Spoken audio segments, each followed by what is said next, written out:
छात्रों, हम आप जो प्राकृतिक आपदाओं की चर्चा हो रही थी, जिसमें से कुछ प्राकृतिक आपदाएं भी बची हुई हैं, जिनमें हिमपात है, बिजली है, सुनामी लहरें हैं और चक्रवात है।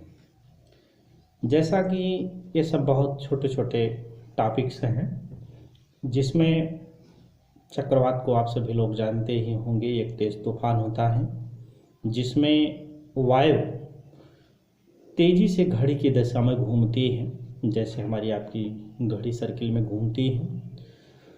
इसमें वायुमंडल में निम्न दबाव का क्षेत्र बनता है, जबकि वायु एक कुंडलीदार रूप में अंदर की ओर घूमने लगती है। वायु वेग इतना अधिक होता है कि यह अपने समस्त प्रभावित क्षेत्रों की वस्तुओं को अपने आप समेट कर उन्हें या तो छिन्न भिन्न कर देता है या नष्ट कर देता है, और धीरे धीरे यह इतना विशाल हो जाता है कि ये अपनी, क्योंकि चक्रवात में आप ध्यान देंगे तो दो चीज़ें होती हैं।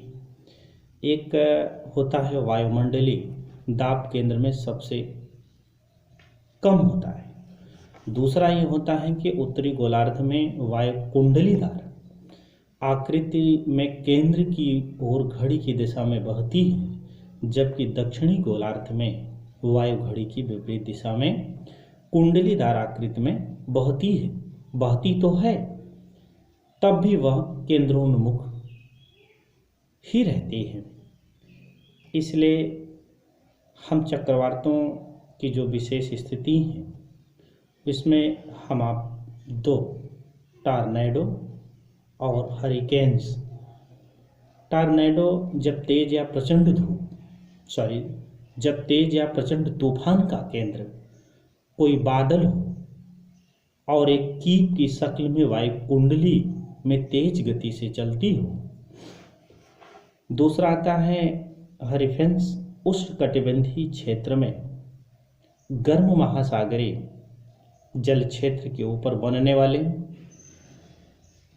बड़े बड़े तूफान कहे जाते हैं। जब ये पश्चिमी द्वीप समूह और पूर्वी प्रशांत महासागर में बनते हैं तो इन्हें हरिकेन्स कहा जाता है, और यदि इनका क्षेत्र पश्चिमी प्रशांत महासागर होता है तो इनको टाइफून्स के भी नाम से संबोधित करते हैं। इन दोनों चक्रवात जो प्रचंड वायु वेग है 300 किलोमीटर प्रति घंटे से अधिक एक लगभग अनुमानित माना जाता है, और ये अपने साथ कभी जैसे भारी वर्षा, तेज बिजली, घोर गर्जनापूर्ण चक्रवात, ये तमाम चीज़ें इसके साथ होती हैं। क्योंकि सब बहुत छोटे छोटे टॉपिक्स हैं, आइए हम आप चर्चा करते हैं हिमपात की। हिमपात एक तूफान है जिसमें ओले, छोटे छोटे बर्फ के गोले वायुमंडल से पृथ्वी पर गिरते हैं। इनका आकार छोटा यानी 2 मिलीमीटर से 10 सेंटीमीटर के बीच में होता है, छोटा और बड़ा मिला के। और इनका जो विशेष रूप से जो प्रभाव होता है वो कृषि क्षेत्र की खड़ी फसलों को ये नष्ट कर देते हैं, और बड़ी बड़ी इमारतों में भी ये नुकसान पहुंचाते हैं। हिमपात से कहीं पर कितने नुकसान की संभावना है या एक हम आप अनुमान लगा सकते हैं, या कितना प्रचंड है या कितने समय तक चलता है, ओलों की साइज क्या है और इनके साथ वायु की तीव्रता क्या है, क्योंकि इनका वायुमंडल में घर्षण भी हिमपात की तीव्रता को बताता है। अगला आता है जैसे बिजली। वायुमंडल की स्थिर विद्युत में जब बिजली कड़क कर पृथ्वी की ओर आती है तब उसके व्यवहारिक रूप से 4 प्रभाव हमें आपको देखने को मिलते हैं। नंबर 1, मनुष्य और पशुओं का जल जाना। नंबर 2, प्रहार के रास्ते में आने वाली सामग्री का वाष्पीकरण हो जाना। नंबर 3, प्रहार के कारण उत्पन्न होने वाले उच्च तापक्रम के फलस्वरूप आग का लगना। नंबर 4, अचानक विद्युत कंपन से अनेक विद्युत उपकरणों की हानि होती है जिनका हम आप अपने घरों में प्रयोग करते हैं। क्योंकि सबसे इसमें ध्यान देने योग्य बात यह है कि इस घटना के घटित होने की जो अवधि है केवल 1 सेकंड के 10वें भाग के बराबर होती है, और ये जिसको हम आप आँख मिचौली जैसे घटनाक्रम में प्रदर्शित करते हैं, यानी एकाएक ये घटनाएं घट जाती हैं।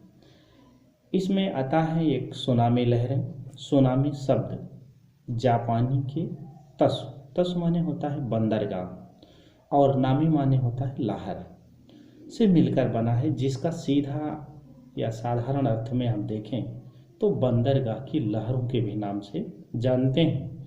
क्योंकि सामान्यतः हम आप ये देखते हैं कि ये जो लहरें हैं भूगर्भी हलचलों, तटवर्ती भूकंपों, ज्वालामुखी विस्फोट या समुद्र के नीचे हुए भूस्खलन से पैदा होती हैं।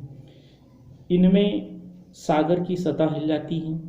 सुनामी और ज्वार भाटे की लहरों में अंतर यह है कि इनमें पहली तो बंदरगाहों व तटवर्ती क्षेत्रों को प्रभावित करती हैं, जबकि समुद्र का बाकी हिस्सा शांत रहता है। लेकिन दूसरी प्रकार की लहरों से समुद्र अशांत हो जाता है। ये लहरें बहुत ही विनाशकारी होती हैं और समुद्री भूकंप के फलस्वरूप निकट के तटों पर बने हुए आवास भवन रहने वाले लोगों का जीवन अस्त व्यस्त कर देती हैं। भारी जनधन की हानि होती है। भूशास्त्रियों ने इन्हें एक परिभाषा के रूप में इनको व्यक्त करने का बताया है, जिसमें उन्होंने कहा कि सुनामी लहरें बड़ी भूकंप लहरें होती हैं जो समुद्र के समस्त जल क्षेत्र पर प्रभाव डालती हैं। सामान्यतः सुनामी लहरें 1 मीटर से कम ऊंचाई की होती हैं, लेकिन सैकड़ों किलोमीटर लंबी हो जाती हैं। महासागर के खुले क्षेत्र में 700 किलोमीटर प्रति घंटे की चलने वाली ये लहरें भूकंप के अधिकेंद्र से काफ़ी दूर से पहचानी जा सकती हैं। जैसे इसमें कुछ सुझाव हम आप देख सकते हैं कि इसमें क्या करना चाहिए।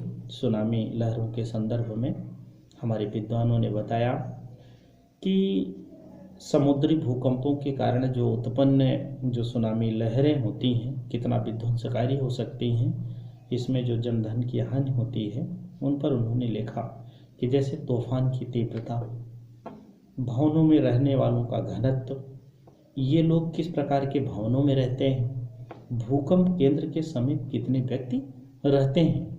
इस तरह की चीज़ों पर हम 4 चीज़ें बड़ी वांछनीय होती हैं, और 4 क्या इसको और भी हम आप मान सकते हैं।